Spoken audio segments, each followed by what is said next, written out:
Surga, kami datang dalam ucapan syukur pagi hari ini.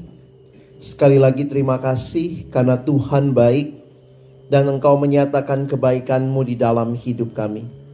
Kembali hari ini kami bersyukur hari yang baru Tuhan berikan bagi kami. Kami akan bersama-sama kembali membuka firman-Mu ya Tuhan. Kami percaya firman-Mu itu firman yang hidup dan yang menghidupkan. Firman-Mu firman yang kudus dan yang menguduskan hidup kami. Firman-Mu adalah firman yang tidak berubah. Tetapi firman yang kami percaya sanggup mengubah kehidupan kami. Itulah yang kami rindukan jadi bagian dari semua kami yang berkumpul pada pagi hari ini. Kami menyerahkan pemberitaan firman-Mu. Tuhan tolong hamba-Mu yang menyampaikan, semua kami yang mendengar. Tolong kami agar kami bukan hanya jadi pendengar firman yang setia, tapi mampukan dengan kuasa dan pertolongan dari Roh-Mu yang kudus, kami dimampukan menjadi pelaku-pelaku firman-Mu di dalam hidup kami, di dalam masa muda kami. Bersabdalah ya Tuhan, kami umat-Mu sedia mendengarnya. Di dalam satu nama yang kudus, nama yang berkuasa, nama Tuhan kami Yesus Kristus, Sang Firman yang hidup, kami menyerahkan pemberitaan firman-Mu. Amin. Silakan duduk. Shalom. Selamat pagi teman-teman sekalian. Saya harap semua bisa tidur dengan nyenyak tadi malam. Ya. Kadang-kadang retret itu unik ya. Di kamar nggak bisa tidur karena ngobrol ya, bercanda. Di tempat acara maunya tidur. Begitu ya. Nah, jadi kita sama-sama perlu saling menjaga begitu ya. Oke. Abang mau mulai dulu dengan bertanya ya.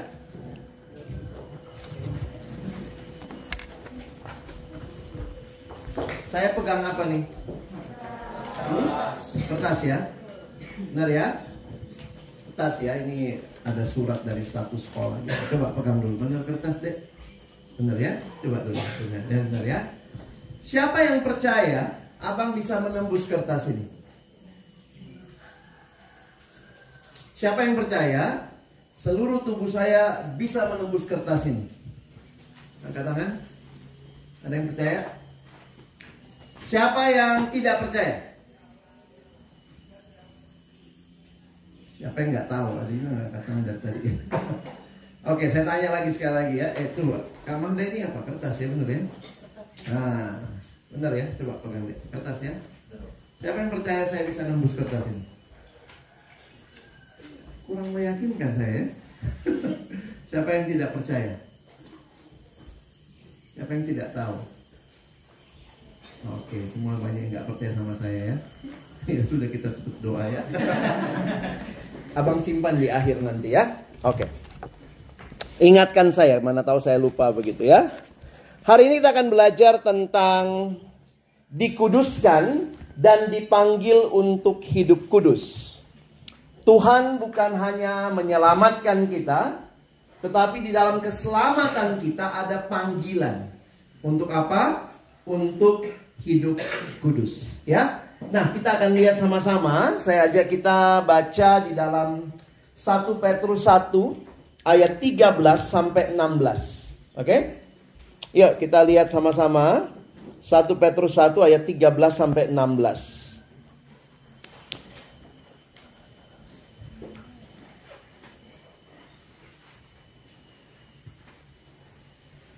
Pria kembali baca ayat 13, perempuan ayat yang ke-14.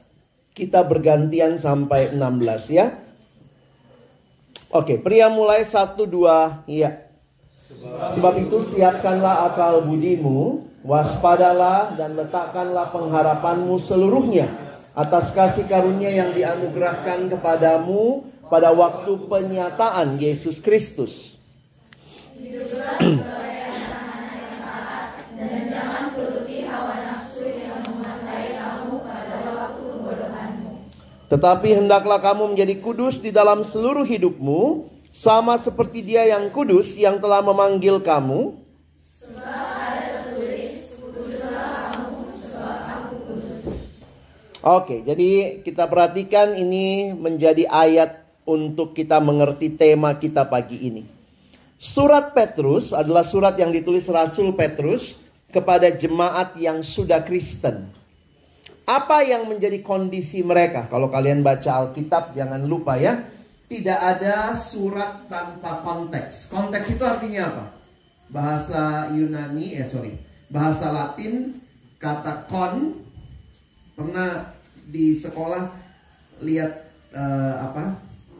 kalau kita nyanyi itu ada lagu yang ditulis begitu ya, con bravira, con apa begitu ya.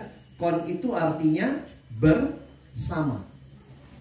Teks ya teks. Jadi konteks apa yang bersama dengan teks itu. Jadi untuk mengerti apa artinya mesti lihat konteksnya. Contoh kalau abang tanya, apa artinya apel? Langsung kalian bilang buah. Kalau saya tulis APEL, artinya tergantung konteksnya sebenarnya.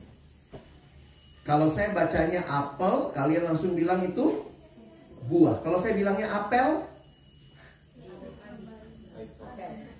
yang anak sekolah kedinasan biasanya gitu ya, ada apel. Apel sama apel, kalau kita lihat tulisannya kan sama ya. Dari mana kita tahu ini apel buah atau ini apel yang baris-baris itu? Tergantung konteksnya. Saya ikut apel, saya makan apel. Nggak bisa kalau saya makan apel, gitu ya, nggak bisa. Jadi semua ayat di Alkitab ada konteksnya. Memang suka jadi masalah kalau kita comot-comot ya. Kita ambil ayatnya, kita lupa konteks atas bawahnya. Misalnya abang kasih contoh ya.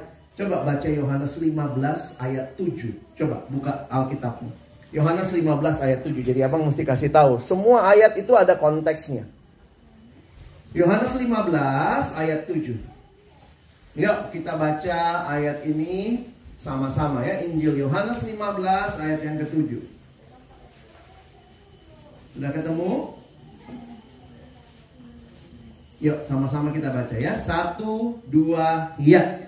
Jika kamu tinggal di dalam aku, dan firman-Ku tinggal di dalam kamu, mintalah apa saja yang kamu kehendaki, dan kamu akan menerimanya. Dulu saya senang sekali ayat 7b. Minta apa saja, pasti Tuhan kasih. Kan ayatnya bilang begitu. Kalau kemudian kemana-mana anak siswa ya dengan bangganya, pokoknya saya pegang aja janjinya ayat ini, minta apa saja pasti Tuhan kasih. Saya lupa ada 7a. Apa kalimatnya? Jikalau kamu tinggal di dalam aku dan firman-Ku tinggal di dalam kamu, barulah minta. Dan kenapa kadang-kadang yang kita minta suka aneh-aneh? Karena yang kita minta tidak sesuai dengan firman. Tuhan, semoga gurunya sakit.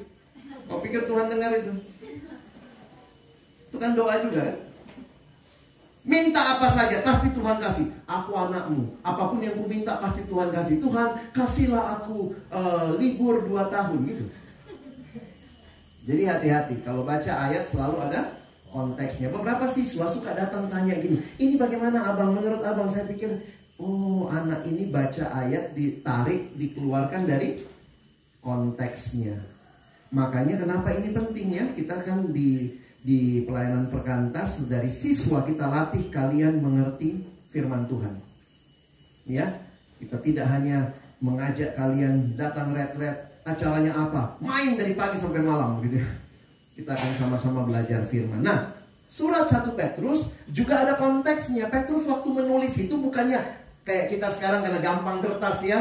Aduh, nggak ada guru atau guru lagi ada pun kita tulis-tulis.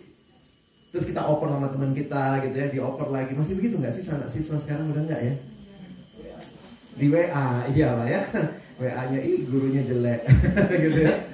Kadang-kadang waktu perhatikan apa konteksnya 1 Petrus. Ternyata Petrus menulis kepada jemaat yang mengalami pergumulan. Ada 2 ancaman yang dialami.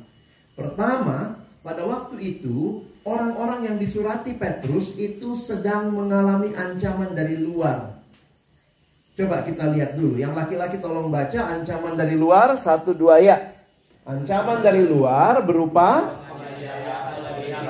yang menjadi kebencian terhadap Tuhan Yesus dan para pengikutnya, terutama karena perilaku mereka yang saleh. Lucu ya, orang dibenci bukan karena hidupnya nggak benar, tapi justru karena hidup benar.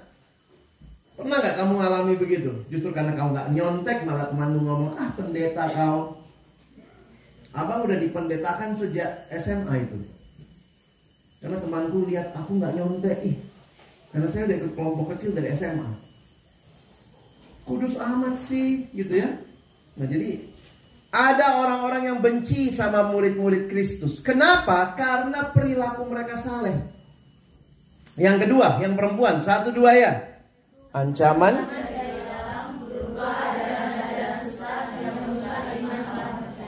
Jadi gereja pada waktu itu dari luar alami penderitaan, dari dalam alami penyesatan. Karena itulah Petrus kirim surat. Nah, coba kira-kira kau bayangkan, kalau Petrus kirim surat, apa yang dia akan ingatkan? Kalau kau jadi Petrus, ada jemaat yang kau kenal mengalami ini, apa yang kau surati? Ternyata Petrus ngomongnya persis kayak tema kita juga ya. Ingat identitasmu sebagai umat Allah. Jangan pernah lupa kamu milik Allah, kamu umat Allah. Ya, karena apa? Ada orang-orang yang waktu itu mungkin sudah malu juga jadi orang Kristen. Karena kayaknya minoritas, dianiaya begitu ya. Jadi, dalam bagian ini Petrus menyoroti identitas kita sebagai umat yang kudus milik Allah. Di hadapan dunia yang sedang memperhatikan kita. Saya baru sadar waktu kuliah ya. Karena abang gak mau nyontek, saya gak mau ngerokok. Karena saya tahu Tuhan bilang ini tubuhmu bait Roh Kudus. Lalu teman saya satu waktu, dia duduk sebelah saya gitu ya. Terus kemudian di situ dia beda iman sama kita. Tiba-tiba teman abang ngomong begini. Lex, enak ya hidup kayak kau ya. Kaget juga saya. Cuma waktu itu saya masih siswa juga, masih awal-awal kuliah, jadi saya masih belum bisa bersaksi lebih jauh gitu. Jadi waktu dia bilang, enak juga hidupmu ya Lex, kayaknya nggak banyak masalahmu. Saya cuma ya begitu gitu ya. Padahal kan udah kalau langsung, ini semua karena Tuhan Yesus, langsung penginjilan kan. Nah, waktu itu abang belum bisa bicara begitu. Saya cuma bilang, ya memang begitu. Tapi di situ saya jadi sadar, teman saya memperhatikan hidup saya. Pernah kalian sadari itu? Bahkan mungkin orang juga kalau kau bikin salah, orang akan bilang, alah katanya Kristen, kok masih nyontek juga. Katanya Kristen, kok masih bully orang juga. Itu berarti hidupmu diperhatikan. Sadar atau tidak? Dunia sedang melihat kita. Kan itu Paulus ingatkan. Petrus ingatkan. Ingat identitasmu. Dan kemudian Petrus ingatkan. Karena mungkin banyak yang juga udah merasa, aduh rasanya ngapain sih hidup kudus. Malu juga kan dibully, dicaci maki begitu. Maka Petrus mengingatkan. Lihat ayat 13 ya. Ingat kita punya identitas atau namanya jati diri yang sesungguhnya. Karena itu Petrus bilang apa? Sebab itu siapkanlah akal budimu, waspadalah, letakkanlah pengharapanmu seluruhnya atas kasih karunia. Jadi ternyata untuk mengingat identitas ada beberapa istilah yang Petrus pakai. Abang daftarkan ada 5 istilah. Pertama yang saya garis bawahi apa? Akal budi. Siapkan akal budi. Lalu pengharapan. Lalu kasih karunia. Lalu ayat 14. Ingat jati dirimu sebagai anak-anak yang taat dan jangan turuti hawa nafsu. Yang terakhir, kuduslah kamu sebab aku kudus. Jadi kadang-kadang kita perlu mengelaborasi apa sih artinya jadi anak Tuhan. Berarti aku punya akal budi yang bagaimana? Aku punya pengharapan yang kayak apa? Aku punya kasih karunia yang seperti apa? Aku punya jati diri sebagai anak-anak yang bagaimana? Dan apa alasannya aku hidup kudus? Ternyata alasannya Tuhan ya. Kuduslah kamu sebab aku kudus. Ya, kita lihat satu-satu dulu. Oke, akal budi. Silakan ya, ini 5 hal yang Abang harap kita pahami. Petrus ingin kita menyadari jati diri kita dengan memakai kata-kata yang penting berikut ini. Coba kita lihat, semua punya akal budi? Ada? Otaknya ada? Ada isinya? Iya dong. Dan itu Tuhan sudah berikan buat kita. Tuhan menyiapkan, siapkanlah akal budimu. Oke, semua yang punya akal budi baca ya. Satu, yang sebelah kanannya ya. 1, 2 ya. Petrus memulai dengan akal budi karena kita hidup menurut apa yang kita ketahui. Jika kita berpikir bahwa hidup kita tidak memiliki tujuan, kita pun akan hidup tanpa tujuan. Namun jika akal budi kita diisi dengan kebenaran firman Tuhan, seperti yang dilakukan Yesus, kita bisa berharap bahwa hidup kita akan berbuah banyak. Siapkan akal budimu. Isi pikiranmu dengan kebenaran-kebenaran sejak masa muda. Punya identitas yang kuat. Ini akan menolong kamu bisa hidup kudus di tengah-tengah dunia. Kadang-kadang kita kalah juga. Dalam argumentasi sederhana pun kita kalah. Jadi dulu abang juga karena merasa tertekan ya. Dibilang pendeta. Jadi teman baik saya yang ngomong begitu ya. Ah, dasar kau pendeta. Jadi waktu kuliah ada satu lagi yang manggil saya pendeta. Abang itu waktu kuliah kan jauh dari rumah ya. Saya ngekos. Karena di kota lain. Saya kos di Depok, di dekat UI. Lalu ada teman baik saya, beda iman. Dia suka main ke kosan saya. Nah waktu itu saya agak malu kalau ketahuan orang Kristen. Apalagi bukan malu orang Kristen ya. Saya malu kalau ketahuan orang Kristen yang taat. Karena apa? Saya anak rantau, saya pikir saya pingin lah ya supaya teman saya juga nggak tinggalkan saya karena agama saya. Kira-kira begitulah ya. Apalagi saya merantau sendiri, jauh dari orang tua. Jadi abang sebenarnya dari SMA udah saat teduh. Jadi di kamar kos saya itu ada Alkitab, ada buku renungan. Tapi entah kalau teman saya nginap. Teman saya ini namanya Andre ya. Ya kalau Andre ini nginap ya, bukan Andre ya. Kalau Andre ini nginap, itu abang malu ya. Saya masukkanlah Alkitab saya masukkanlah buku renungan itu ke dalam lemari. Supaya nggak kelihatan Kristen kali. Saya masukkan begitu ya. Sampai satu waktu, tiba-tiba dia ngomong begini. Lex, aku sholat ya. Ya saya izinkan lah ya, namanya orang mau sholat gitu ya. Dan saya izinkan sambil saya waktu itu di tempat tidur, duduk gitu, saya nengok dia lagi sholat gitu ya. Terus dalam hati saya gini, dia sholat di kamarku. Aku saat teduh, aku simpan. Karena saya biasanya saat teduh kalau dia nginap, pas dia mandi saya saat teduh. Begitu airnya sudah berhenti juga saya saat teduh. Langsung saya masukkan lagi ke dalam lemari. Malu juga awak ya, waduh ini kayaknya. Terus aku nengok gini, dia sholat di kamarku. Dia aja begitu menunjukkan, kok aku malu? Aku keluarkan renungan itu ya, sama Alkitab aku keluarkan. Abang taruh di situ. Terus sampai akhirnya si Andre ini, Lex ini apaan? Oh ini Alkitab loh. Lihat ya. Silahkan. Kemudian dia mulai baca-baca. Oh jadi ini bukunya apa nih? Oh ini renungan. Gimana cara pakainya? Oh saya ajarin saat teduh ya. Kalau pendetanya bagaimana? Jadi ini dibaca dulu, baru baca Alkitabnya, terus baca lagi renungannya, begitu ya. Dari situlah si Andre langsung manggil saya. Dasar ya lu pendeta. Abang sudah dipendetakan dari mahasiswa tingkat 1. Yang mempendetakan saya bukan gereja, temanku. Yang beda iman lagi ya. Sampai hari ini dia manggil saya pendeta. Dia biasanya karena mungkin dia berpikir dari sisi Katolik ya, dia panggil saya, dia panggilnya Bapak. Jadi kalau kalian lihat di IG saya ada yang manggil saya Bapak, namanya Andre, lah sudah dia itu ya.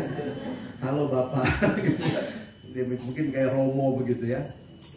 Tapi jujur teman-teman, awalnya saya malu menunjukkan iman saya. Saya orang Kristen yang mau dekat dengan Tuhan. Sampai peristiwa itu membuat abang sadar, iya ya.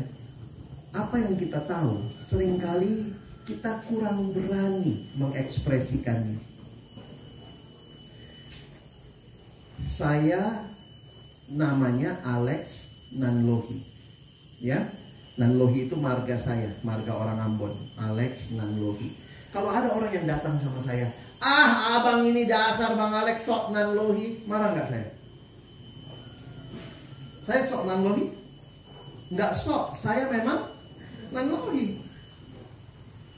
Kenapa? Karena memang saya Nanlohi. Bapakku Nanlohi, masa aku Nanlihai? Di situ saya jadi sadar, saya harus bisa berperang dengan pikiran. Kenapa? Dasar kau anak Tuhan, dasar kau sok suci. Kadang-kadang kita dibilang gitu ya. Dasar kau Kristen kali, dasar kau sok suci. Di situ saya menjadi mikir, loh, aku nggak sok suci. Bapakku kudus, bapakku suci, aku anaknya suci juga. Sama kayak tadi ya. Dasar abang sok Nanlohi. Enggak, memang Nanlohi aku. Kalau orang bilang, dasar kau sok kudus, terus kita jadi malu. Siapkan akal budimu. Aku tidak sok kudus, aku memang kudus. Bapakku kudus, masa aku kudus? Jadi ini bukan masalah sok-sokan. Aku sedang menghidupi apa yang bapakku hidupi. Jadi siapkan akal budimu. Kenapa? Karena dunia akan selalu memutarbalikkan. Ngapain hidup kudus, ngapain hidup benar. Dan banyak jemaat yang Petrus surati sudah mau mundur ketika mereka. Kalau tuh abang baca latar belakangnya ya. Waktu itu kalau kau jadi Kristen, sudah terpinggirkan dari masyarakat. Di perdagangan kau nggak diikutkan. Jadi orang Kristen pada masa abad pertama itu sulit. Karena itu Petrus kirimkan surat. Hai, siapkan akal budimu. Ingat siapa kamu. Yang kedua, Petrus kasih tahu. Ya, ini masih lanjutan. Apa yang dikatakan Petrus tentang akal budi kita? Akal budi itu harus disiapkan, berarti kita harus selalu siap siaga. Waspada, menyadari hal-hal yang berkaitan dengan Allah. Kalau orang bilang kau sok kudus, jawab, thank you ya. Kau lihat itu di aku ya. Ih, Bapakku yang nolong aku hidup kudus. Siapkan akal budimu, siapkan jawabanmu. Jangan jadi orang Kristen. Kudus sekali kau. Enggak sih, aku juga suka loh dosa-dosa itu. Kok malah ikut dia? Kenapa orang Kristen takut jadi trendsetter? Kita cuma jadi trend follower. Semua nyontek lah aku daripada nanti ketinggalan di kelas. Semua nonton porno, aku juga lah, ikutlah. Hey, do not just be trend follower, be a trendsetter. Di kelasmu berani nggak? Siapa yang mau hidup kudus? Ikut aku. Ayo, mau hidup kudus? Ayo ikut aku. Agama mau apa? Kau sudah mau masuk Ramadan, ikut aku. Hidup kudus. Ayo. Yang mau ikut hidup kudus? Kenapa kalau orang bilang kudus sekali kamu hilang? Aduh enggak, ini aku juga banyak kok porno aku ya, lihat kamu. Siapkan akal budimu bahwa engkau hidup kudus. Ya. Yang kedua, pengharapan. Memang kalau ada penderitaan, pergumulan, kita sangat butuh pengharapannya. Coba kita baca yang perempuan ya. 1, 2, iya.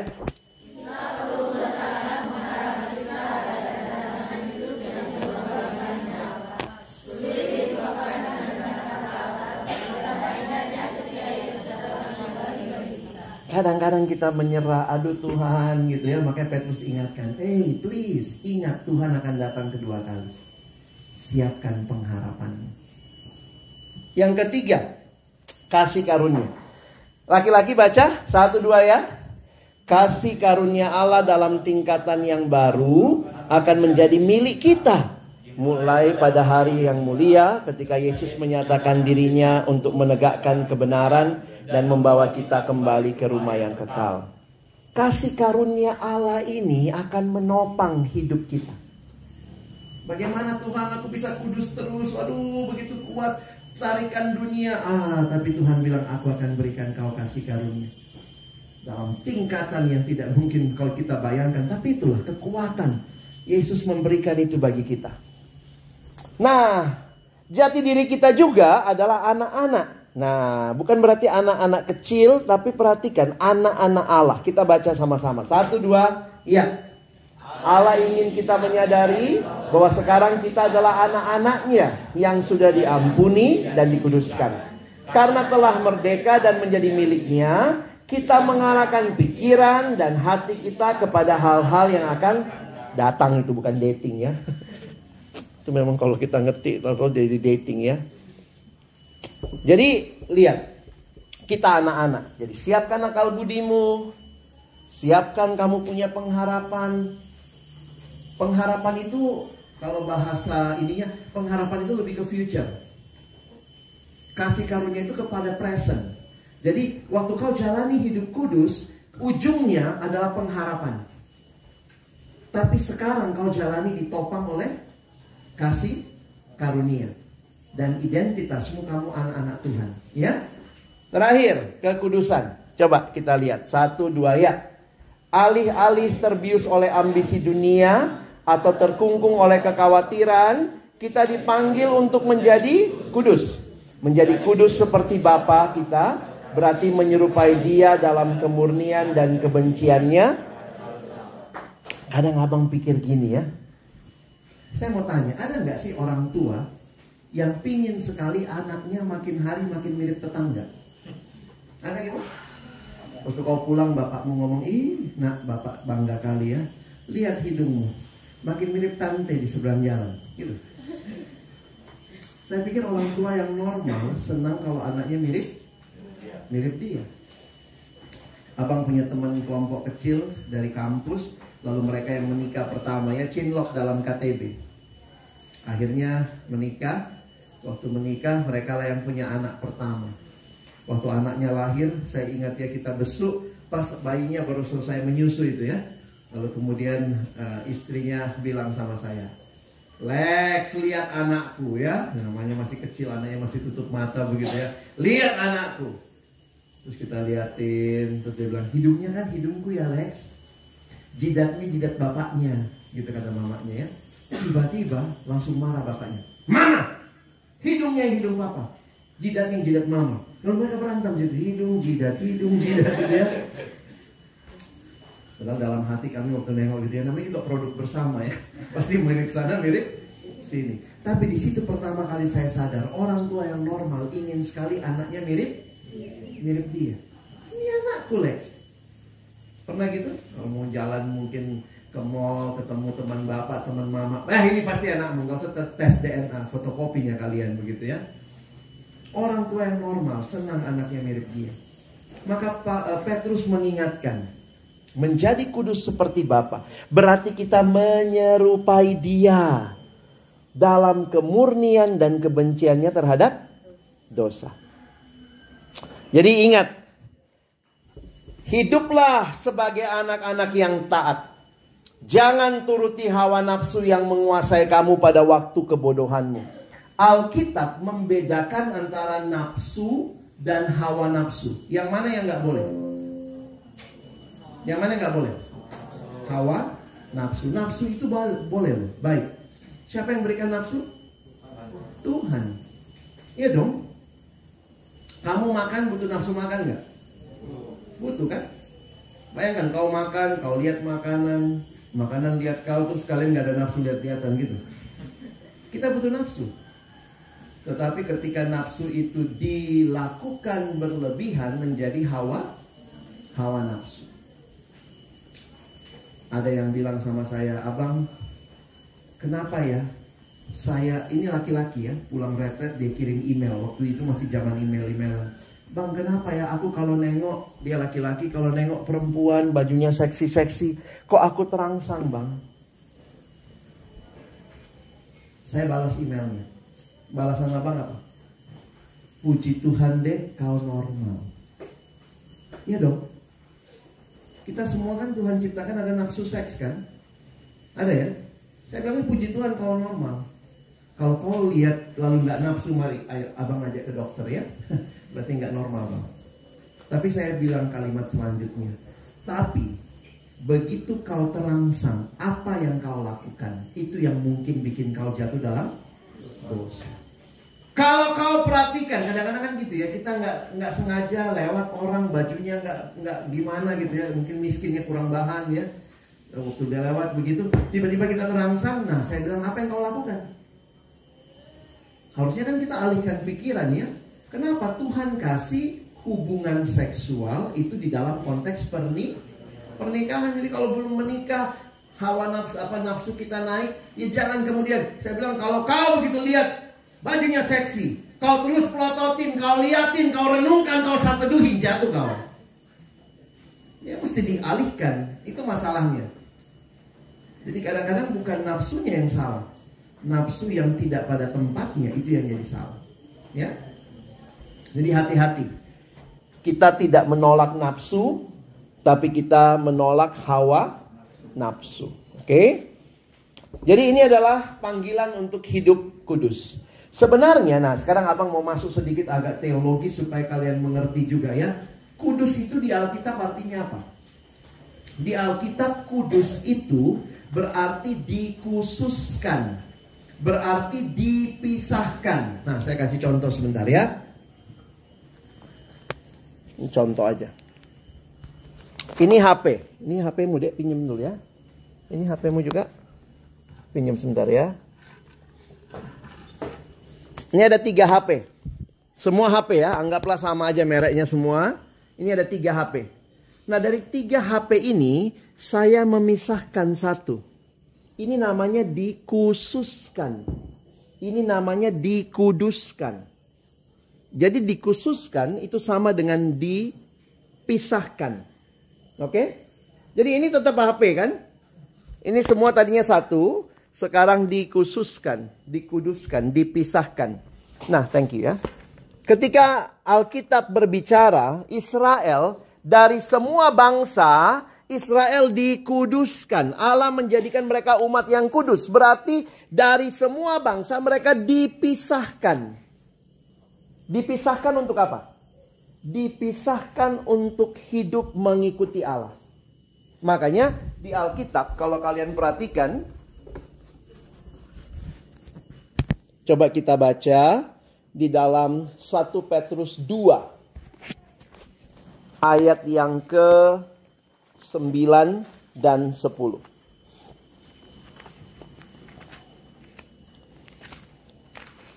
1 Petrus 2 ayat 9 dan ayat yang ke-10. Yuk kita baca 2 ayat ini sama-sama ya. 1, 2, iya. Tetapi kamulah bangsa yang terpilih, imamat yang rajani, bangsa yang kudus, umat punya Allah sendiri, supaya kamu memberitakan perbuatan-perbuatan yang besar dari Dia, yang telah memanggil kamu keluar dari kegelapan kepada terangnya yang ajaib. Kamu tidak dahulu bukan umat Allah, tetapi yang sekarang telah menjadi umatnya, yang dahulu tidak dikasihani, tetapi yang sekarang telah beroleh belas kasihan. Perhatikan istilahnya. Kamulah bangsa yang terpilih, imamat yang rajani, bangsa yang kudus. Sebenarnya ayat ini teraplikasi pertama kali untuk bangsa Israel. Apakah Israel lebih kudus dari bangsa lain? Tidak. Kalau kalian baca di Perjanjian Lama, Israel itu tidak lebih kudus dari bangsa lain. Tetapi ketika dikatakan Allah menguduskan mereka, mereka dipisahkan menjadi bangsa yang dipisahkan dari semua bangsa di dunia ini untuk menjadi umat yang merefleksikan kekudusan Allah. Jadi kalau kalian perhatikan, tunggu sebentar ya.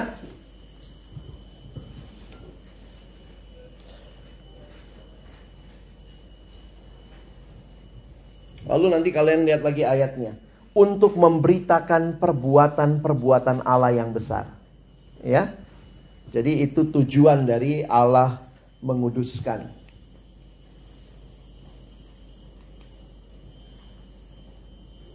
Bisa tolong sebentar?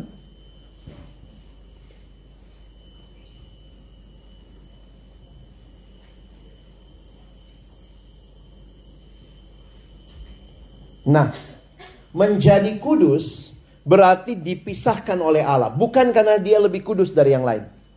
Jadi sebenarnya salah pengertian kalau kita pikir Israel itu bangsa yang sudah kudus. lalu Allah kuduskan dia. Tidak. Tapi dia bangsa yang sama dengan bangsa lain. Tapi dipisahkan, dikhususkan supaya hidup kudus.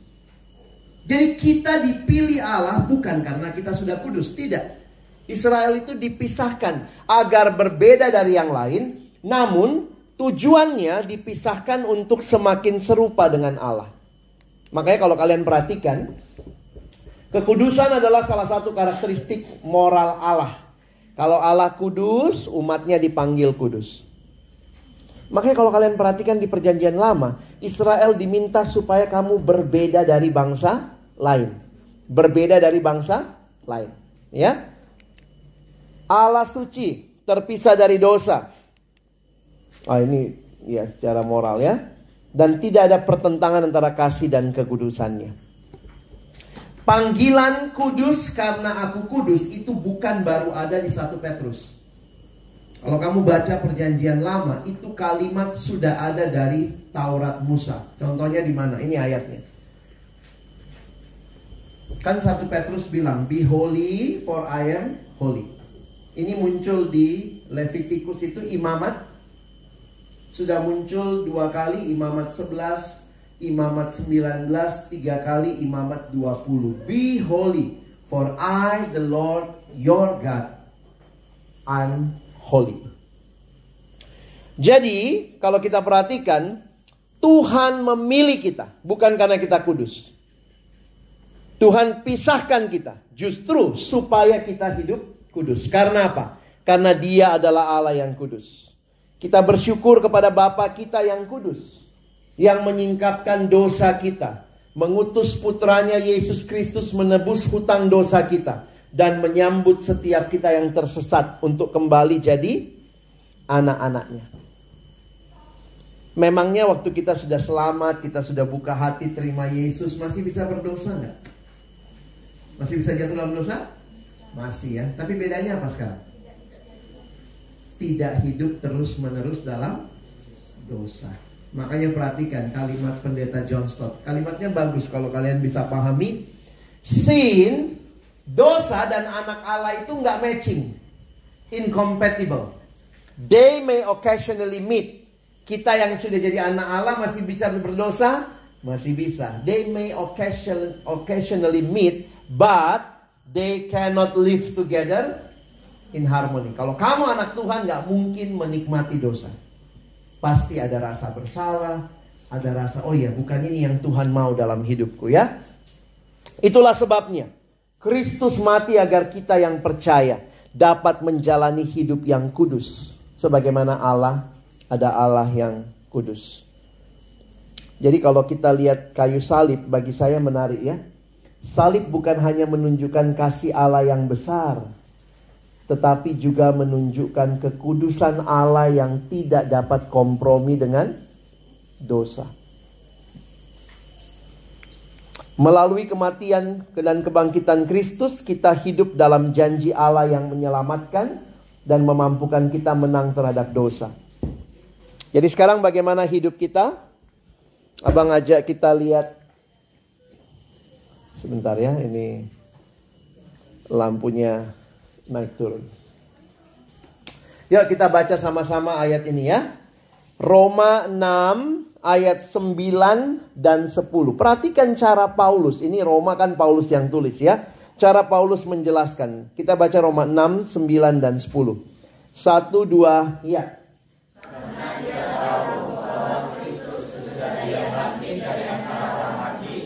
Tidak mati lagi. Maut tidak berkuasa lagi atas dia. Sebab kematiannya adalah kematian terhadap dosa, satu kali dan untuk selama-lamanya. Dan kehidupannya adalah kehidupan bagi. Ini kalimat Paulus. Jadi begini. Kalau dosen saya dulu kasih ilustrasinya begini ya.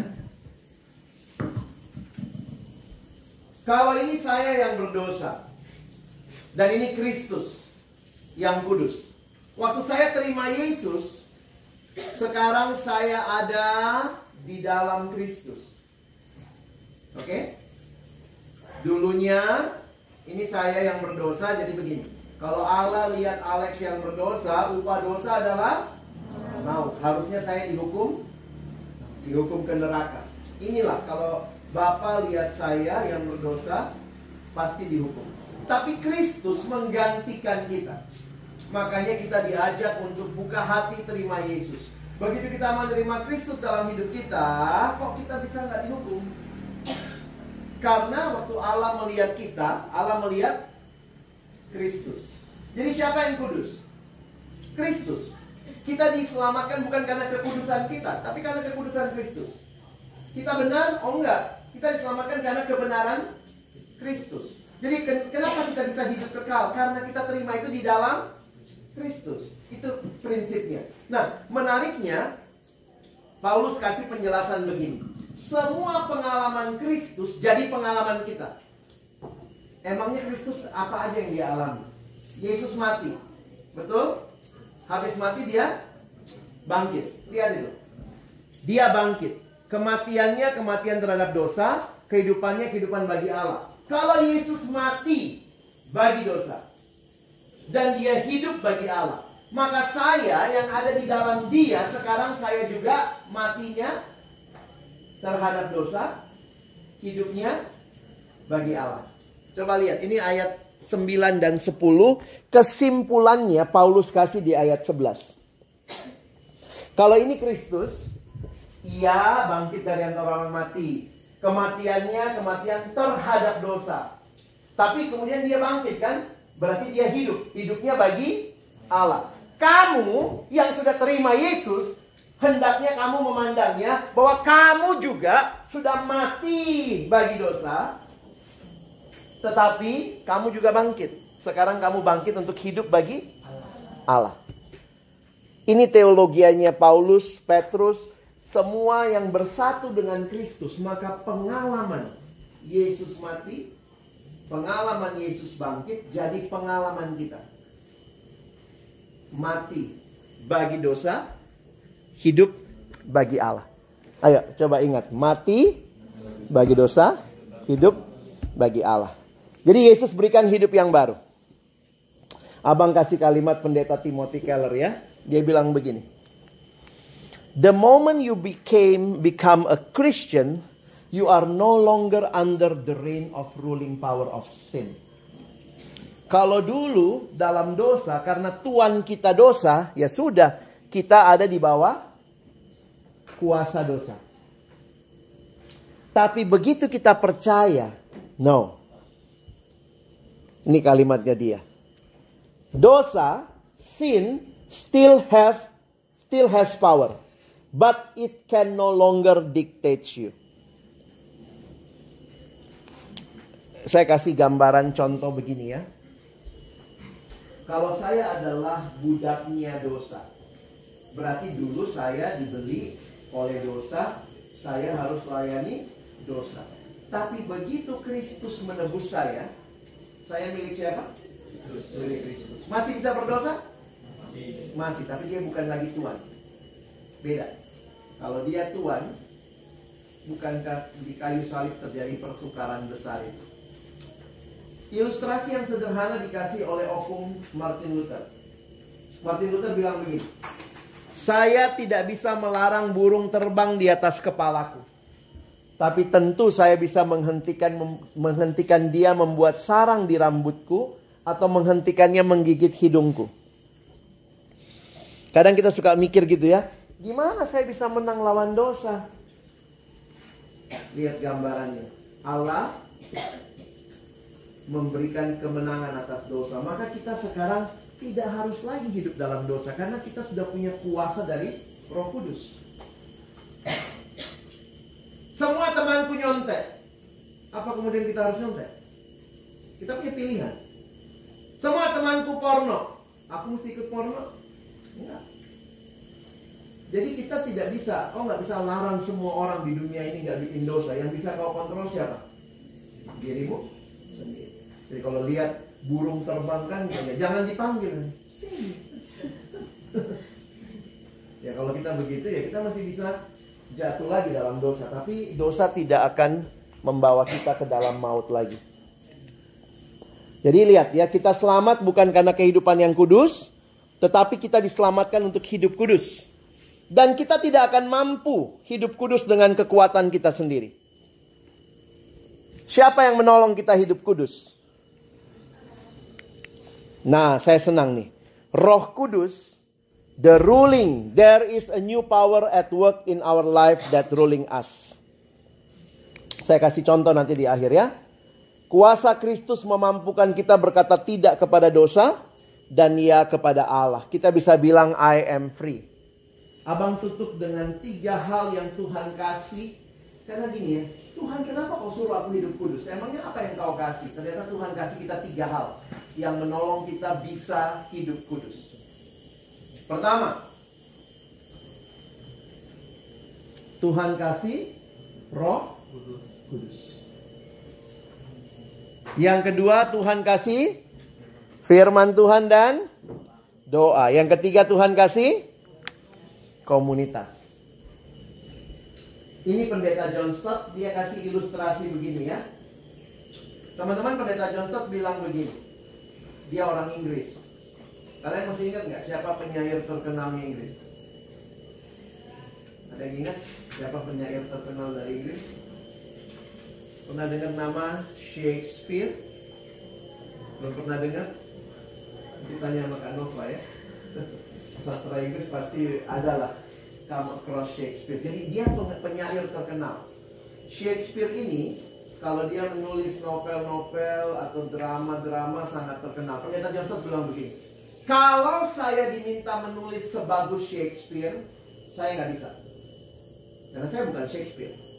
Tapi kalau rohnya Shakespeare ada dalam diri saya dimampukan bisa menulis kayak Shakespeare. Kita diminta hidup kudus, bisa nggak? Mana bisa, kita berdosa, kita hidup dalam dosa. Tapi waktu kita terima Yesus, itu berarti kita juga menerima Roh Kudus. Siapa yang memampukan kita untuk hidup kudus? Kehadiran Roh Kudus. Jadi untuk engkau dan saya hidup kudus, Tuhan kasih Roh Kudus. Yang kedua, Tuhan kasih firman Tuhan dan doa. Firman-Mu itu pelita bagi kaki, terang bagi jalanku. Teman-teman yang menolong kita hidup kudus, dari mana kita tahu? Coba baca Mazmur 119. Ini salah satu Mazmur paling panjang ya. Coba teman-teman baca ayatnya yang ke-9. Mazmur 119 ayat yang ke-9. Silakan semua tolong bacakan. 1, 2, iya. Dengan apakah seorang muda mempertahankan kelakuan yang bersih, dengan menjaganya sesuai dengan firman-Mu. Bagaimana kita bisa punya hidup yang kudus, hidup yang bersih? Jaga dengan firman Tuhan. Ya, firman Tuhan menolong kita hidup kudus. Ada siswa pernah bilang sama abang gitu ya, malas aku baca Alkitab bang. Kenapa? Kayaknya semua tentang aku. Tuh, kok bisa ya? Waktu aku baca, nggak boleh nyontek, aku lagi ditegur, nggak boleh bohong, aku lagi. Saya bilang, nah itu firman bekerja buat hidup. Dengan apakah kau jaga hidupmu kudus? Dari mana kau tahu ini yang Tuhan mau? Waktu kau baca dan renungkan firman Tuhan. Dan yang terakhir, Tuhan kasih kita komunitas. Siapa yang sudah ikut dengan rutin, kelompok kecil, ikut persekutuan di sekolahmu, kalau ada skup di kotamu, kamu datang. Itulah komunitas yang Tuhan hadirkan, menolong kita hidup kudus. Saya bersyukur ikut kelompok kecil dari kelas 10. Saya dapat seorang kakak yang mengasihi kami, seorang kakak yang mendoakan. Dan kalau saya boleh lihat perjalanan saya kembali ke belakang, iya ya, Tuhan menolong lewat komunitas. Kami masih punya grup WA. Dulu kelompok kecil saya bukan kecil ya, karena kelompok kecil kami tidak kecil. Isinya 15 orang. Kelompok kecil yang besar. Waktu itu pemimpinnya sudah bingung ya, terlalu besar kelompok kita. Terus dia mau pecah, dia mau bagi ya. Gak bisa, mesti dibagi. Entahlah anak SMA ya. Kalau kakak bagi, kami mogok. Itu dia bilang kasih syarat. Kalau gitu harus rajin datang. Ih bener loh, kami rajin datang 15-15 nih. Kami jalan kelompok kecil selama SMA. dan kemudian kami pergi ke beberapa daerah. Dari kelompok kecil kami ada 3 yang jadi staf di Perkantas, ada 3 jadi pendeta, ada yang bekerja jadi sutradara, penyunting film di Hollywood sekarang. Ada teman kami yang juga jadi mendirikan yayasan. Bersyukur gitu ya untuk orang-orang yang dibina. Dan saya bersyukur ya, dari mana kami belajar hidup benar, hidup kudus, hafal ayat, saling mendoakan, dari komunitas. Jadi Tuhan hadirkan 3 hal ini, Tuhan berikan buat setiap kita supaya kita bisa hidup kudus. Apa yang pertama? Roh Kudus. Ada yang tanya, kapan aku terima Roh Kudus? Bagi saya, terima Roh Kudus sama dengan terima Yesus. Kenapa? Allah kan Tritunggal. Masa terima Roh Kudus, terima Yesus Roh Kudus ketinggalan di luar? Masuk kok, belakang enggak. Makanya hati-hatilah ya, ada gereja-gereja aneh-aneh juga. Ada kebaktian penerimaan Roh Kudus. Lah, kalau orang terima Yesus berarti udah ada Roh Kudus. Dari mana ayatnya? Coba abang ajak lihat 1 Korintus 12 ayat 3. 1 Korintus 12 ayat 3. Coba baca ayat ini sama-sama, lihat. Terima Yesus tuh sama-sama terima Roh Kudus. 1 Korintus 12 ayat 3. Yuk kita baca. 1, 2, iya. Karena itu aku mau meyakinkan kamu bahwa tidak ada seorang pun yang berkata-kata oleh Roh Allah dapat perkataan, terkutuklah Yesus, dan tidak ada seorang pun yang dapat mengaku Yesus adalah Tuhan selain oleh Roh Kudus. Kalau kau ngaku Yesus adalah Tuhan, kau buka hatimu terima Yesus, itu berarti siapa yang sudah ada bekerja? Roh Kudus. Jadi terima Yesus sama dengan terima Roh Kudus. Jangan lagi dicari-cari. Jadi bersyukur Tuhan kasih Roh Kudusnya. Waktu engkau terima Yesus, kau dimateraikan dengan Roh Kudus. Apalagi yang kedua yang Tuhan kasih? Firman dan doa. Itu relasi ya. Karena dari sekolah minggu kita udah tahu bagaimana bertumbuh adik-adik. Baca kitab suci, doa tiap hari kalau mau tumbuh. Ayo, susah nggak baca kitab suci? Enggak ya. Di sini kalian dilatih ya, pagi-pagi saat teduh, malam Bible reading. Ayo baca kitab suci. Jangan sampai lagu kita berganti. Tidak baca kitab suci, tidak doa tiap hari, tidak bertumbuh. Mau pakai gaya? Tidak bertumbuh gitu ya. Tidak bertumbuh pun sombong. Apa yang ketiga yang Tuhan kasih? Komunitas. Pakailah kesempatan bertumbuh dalam komunitas. Kalau ditawarkan, mau gak ikut kelompok kecil? Ada yang nanya, apa itu tentang kelompok kecil? Kelompok kecil adalah kelompok yang tidak terlalu besar, menolong kau bisa diperhatikan, didoakan, bertumbuh bersama, ya. Dan kalau sudah punya kelompok kecil, setialah, hadirlah, berjuanglah. Kami sampai hari ini tetap jadi seperti saudara. Saya ikut kelompok kecil pertama kali tahun 89. Di mana bapak mamamu? Mungkin bapak mamamu seusia saya ya. Dan waktu itu sampai hari ini di dalam grup WA, pemimpin kelompok kecil kami masih biasa gitu, pagi-pagi selamat pagi, ya. Dan kami seperti biasa nggak balas. Suka gitu ya. Maksudnya ya kadang kami balas gitu ya. Dalam arti kan kita masih ada kontak ya. Ketika pemimpin kelompok kecil saya dia tinggal di NTT sekarang. Kemarin itu kan 2 tahun lalu ada angin badai itu ya. Keangkat seng-sengnya begitu langsung, kemudian teman-teman kita, ayolah kita tolong si kakak ini, kita kemudian kirimkan sumbangan bantuan ke sana. Di kelompok kecil kami sudah 1 orang Tuhan panggil lebih dulu. Waktu itu dia ngalami cancer. Dalam pergumulan cancernya kami sering ketemu Zoom, berdoa bersama, udah kayak keluarga.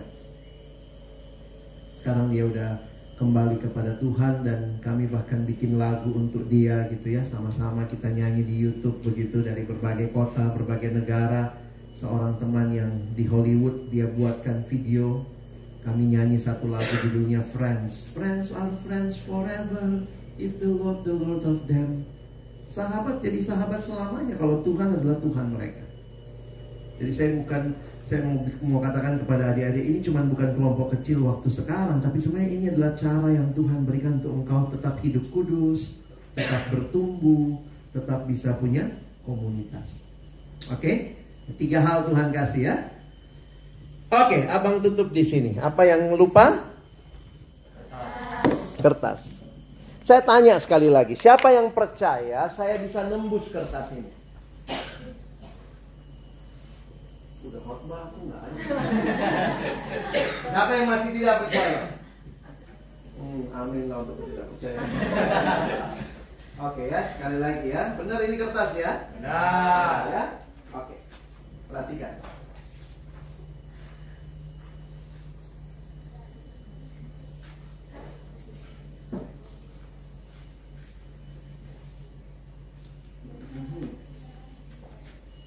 Udah mulai ada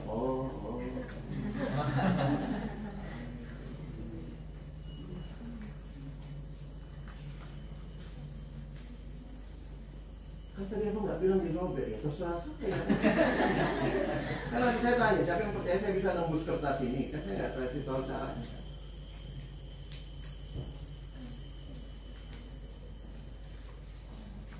Siapa yang percaya saya bisa nembus kertas ini? Pembohong.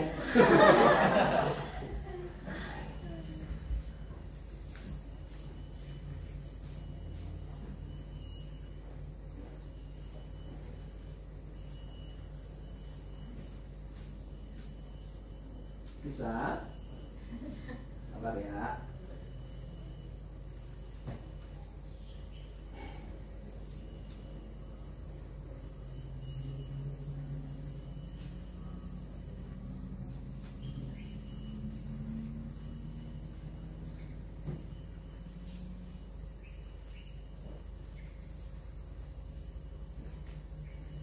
Penonton dengan tegang.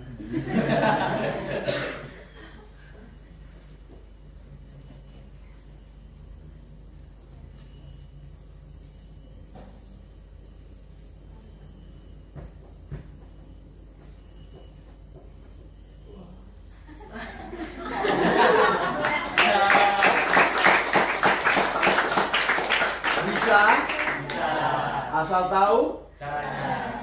Pulang dari sini bisa hidup kudus? Bisa. Asal tahu caranya. Pertama, sudah kudus. Roh Kudus. Kedua, jangan pernah lupakan waktu saat teduh Bible reading, jam doamu. Yang ketiga, pakai kehadiran komunitas. Jadi tidak ada lagi alasan pulang aku nggak tahu hidup kudus kayak mana. Bisa? Asal tahu caranya. Sekarang siapa yang sudah percaya saya bisa? Banyak perubahan hidup ya. Amin, amin. Thank you ya. Abang harap kalian ingat baik-baik. Tuhan panggil kita hidup kudus dan Dia berikan semua yang kita butuhkan supaya kita bisa hidup kudus. Dia kasih rohnya yang kudus, Dia kasih firman, Dia kasih jalur kita bisa doa, Dia kasih komunitas. Selamat menikmati semua itu untuk kekudusan kita. Mari berdoa. Tuhan, terima kasih banyak untuk firman-Mu. Terima kasih untuk setiap hati yang terbuka di hadapan-Mu. Kami mohon sekali lagi tolonglah kami. Di dalam masa muda kami kenal Tuhan sungguh-sungguh. Kami dipanggil untuk hidup kudus. Dan kami menyerahkan hidup kami bagi kemuliaan-Mu. Tolong adik-adikku di tengah tantangan dunia yang mungkin membuat mereka juga merasa malu jadi orang Kristen.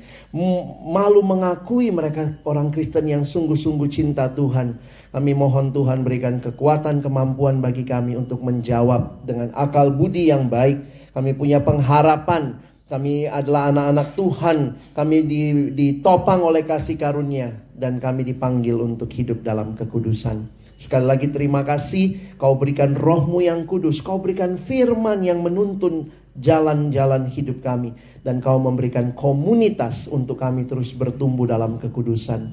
Sekali lagi kami bersyukur. Tolong kami bukan cuma jadi pendengar firman, tapi jadi pelaku firman. Dalam nama Yesus kami berdoa. Amin.